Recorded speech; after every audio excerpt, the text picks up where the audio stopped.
Hi everyone, before we get into the weekend and start talking about coconut oil at all your dinner parties, I thought I'd speak to it a little bit.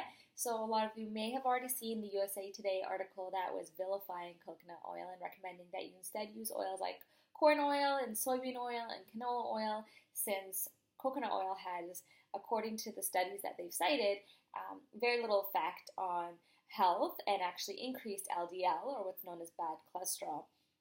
So, since at CNS we always recommend oils for eating and basically for bathing in them, I thought I'd set the record straight a little bit and let you know how to use your oils and which oils to use. So, when you're cooking, you need to use an oil that has a little bit of a higher smoking point. And what that means is that it's able to withstand a higher temperature.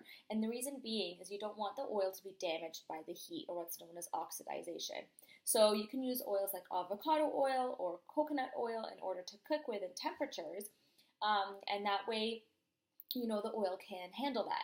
When you want to top your salads or top your food once it's plated, or use something in a salad dressing, olive oil is actually really, really great for that. You want to use whole foods based saturated and polyunsaturated fats that are high in omega-3s.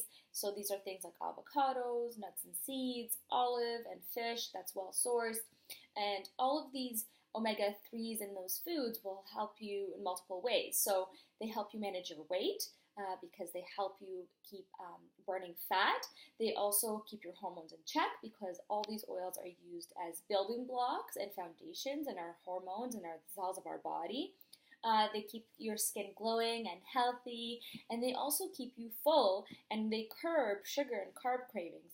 And sugar and carbs are one of the biggest contributors to elevated cholesterol. So all in all, in order to protect your cardiovascular health, omega-3s, like the ones in the foods that I mentioned, help you manage your blood pressure, your blood sugar, and your blood cholesterol. And that, all in all, is amazing for your heart health. So of all those oils that I mentioned, olive oil is probably the best researched and the one that is best backed up in support of heart health. And so that's why it's recommended in the Mediterranean diet, which is excellent for blood pressure and cholesterol.